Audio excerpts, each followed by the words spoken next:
చూపించుకోవడానికి లేకపోతే ఆయన బలం ఉందని చూపించుకోవడానికి ఆయన జన సమీకరణ చేస్తే ఈయన పెద్ద నాయకుడు అనేది పర్సెప్షన్ క్రియేట్ చేయడానికే ఈ ప్రయత్నం అంతా, ఈ బల ప్రదర్శన అంతా దీనికోసమే. ప్రతి కార్యక్రమము వాళ్ళు ఎంచుకుంటున్నది కూడా అసలు అక్కడ ఇష్యూ ఉన్నా లేకపోయినా చేయాల్సింది మాత్రం బల ప్రదర్శనే. ఇదొకటే సింగిల్ పాయింట్ అజెండాగా నడుస్తుంది. మళ్ళీ చెప్తున్నాం, ఇలాంటి బల ప్రదర్శన కార్యక్రమాల వల్లనే ఈ యాక్సిడెంట్లు జరుగుతున్నాయి. కాబట్టి జగన్మోహన్ రెడ్డి గారు ఇలాంటి బల ప్రదర్శన యాత్రలు చెయ్యకుండా నిషేధించారు. చాలా అన్యాయం, చాలా అన్యాయం.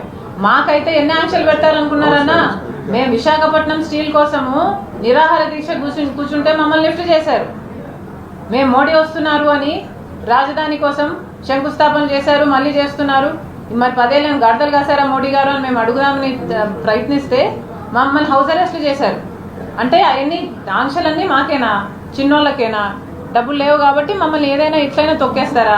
డబ్బులు ఉన్నోళ్ళు అయితే ఎంత డబ్బు ఇచ్చైనా సరే, ఏ డిపార్ట్మెంట్లో అయినా సరే ఎవరినైనా కొనేసుకోగలరా? ఏం సంకేతం పంపిస్తున్నారు?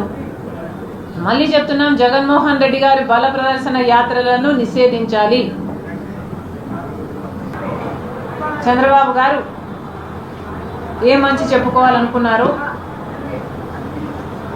సంవత్సరం రోజుల్లోనే 1,50,000 కోట్లు అప్పు చేయడం మన రాష్ట్రానికి మంచిదా? లేక 5 సంవత్సరాలలో జగన్మోహన్ రెడ్డి గారు కరెంటు ఛార్జీల పేరుతో 32,000 కోట్లను జనం నెత్తిన బాధితే చంద్రబాబు గారు ఒకటే సంవత్సరంలో 17,000 కోట్ల రూపాయలు జనం నెత్తిన మోపారు. ఈ మంచి చెప్తున్నారా? లేక రైతులు ఇప్పటికే గిట్టుబాటు ధర దొరకక ఆత్మహత్యలు చేసుకున్న వాళ్ళు ఆత్మహత్యలు చేసుకుంటున్నారు, లేకపోతే అప్పుల పాలై గగ్గోలు పెడుతున్నారు. ఈ మంచి చెప్పాలనుకుంటున్నారా?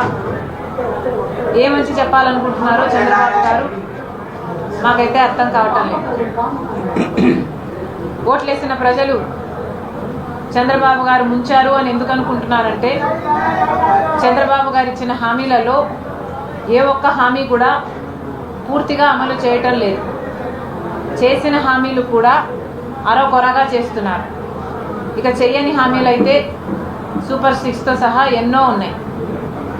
చంద్రబాబు గారు అన్నదాత సుఖీభవ అన్నారు, రైతులకి ప్రతి సంవత్సరం 20,000 రూపాయలు ఇస్తామన్నారు. ఇవ్వాల్సిన రైతులు సంఖ్య 79 లక్షలైతే ఈయన 67 లక్షలకి ఇస్తానంటున్నారు.